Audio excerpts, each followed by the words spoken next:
Maddie Duggar is finally putting an end to all the fangirl allegations that have been circulating online and providing the truth about how she met Jason Duggar in an unexpectedly sweet narrative. Since the first sighting of Maddie in the company of the illustrious Duggar family, wild speculation had been circulating. Some thought she was just a huge fan of the Duggar family, while others thought she had planned a fairy tale romance by meeting the Duggars' social circles at just the right time.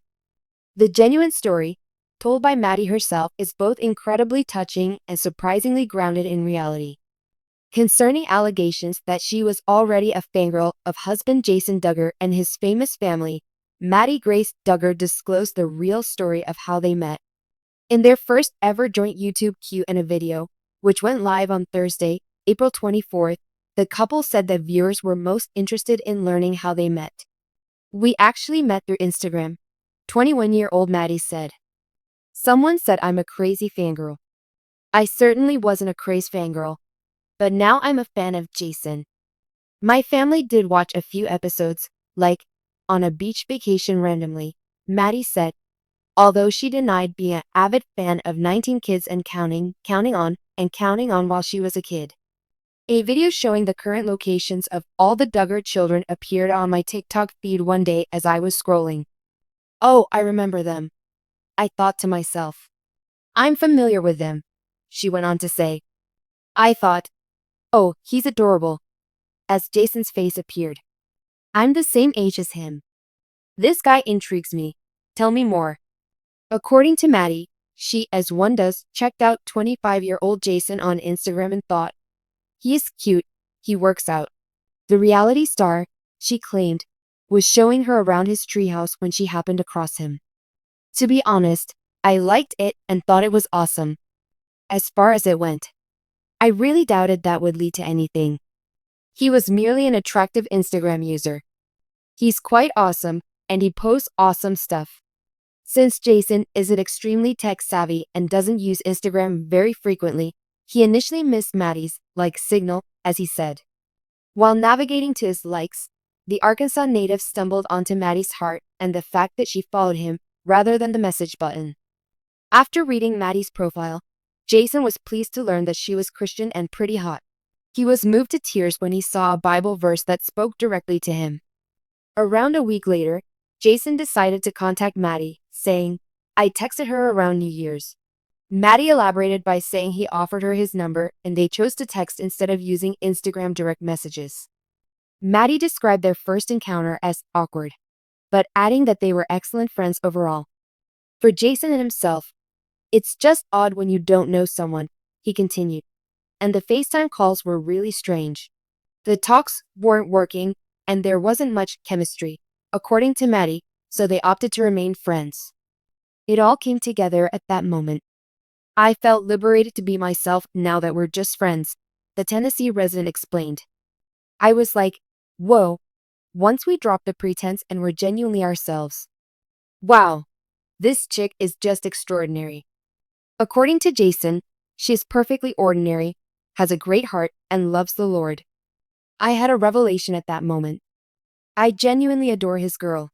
After realizing he wanted to cancel his friendship pact, the former TLC star Jason decided to pay a visit to Maddie in Tennessee so they could spend time together in person. Their first date took place at a little pizza joint after Jason drove 12 hours to visit Maddie. What made Maddie realize that Jason was the one? "As time went on, I got to know him, and now I can't imagine my life without him," she said. "I can't fathom getting married to anybody else." A photo of Jason and Maddie holding hands and snuggling on a beach surfaced in an Instagram post from May 29, 2024, revealing their relationship. On the subject of people's fondness for making up stories when they are unaware of the truth, Maddie started off a candid sit-down interview with a giggle. "I was never, ever one of those fangirls. From a distance, I respected their commitment to family, but that was about it. Meeting by coincidence at a benefit. Truthfully, it was at a charity event in Arkansas 2 years ago when Maddie and Jason initially crossed paths. A community activist and education major, Maddie volunteered to help plan a fundraiser for low-income families in the area. She was also unaware that the charitable Duggar family would play a significant role in the gathering. My eyes lit up as I recalled the memories of being in charge of the children's activity booth. Maddie recalled. Everything from painting to games to face painting was there. It was a lovely kind of pandemonium, though. The outdoor game stations were to be supervised by Jason, who came along with his siblings to offer a helping hand. The two ended up seated just a few booths away, as fate would have it. At first, we hardly spoke at all, Maddie said. It was merely courteous nods and smiles. I was preoccupied with running the booth that I failed to give him much thought beyond how kind he was. An intense initial discussion that transformed everything. Later that day, a very naughty 5-year-old decided to borrow some paint from Maddie's station and spatter it all over the adjoining sack racing setup, which Jason had set up. Rushing over to assist clean up the colorful mess and apologize, Maddie couldn't help but chuckle with Jason at how absurd it all seemed. The first time we had a real conversation was that, Maddie said. Not to mention that it wasn't a spectacular, slow-motion scene. We couldn't help but giggle at the chaos and mischief caused by the children. It felt genuine. It was a disaster. That was the ideal. They began talking about how to put order back into the disorder, and soon it became a joint effort. They got into friendly banter as they worked together. They reminisced about their youth, discussed their favorite novels, and discovered that they both loved volunteering. We were both kind of lingering. After the event concluded, Maddie explained. You know those moments when you can't help but continue chatting with someone? That was how it was. Transitioning from friends to more. They continued to run into one another over the next months, sometimes at local events and other times through friends they shared.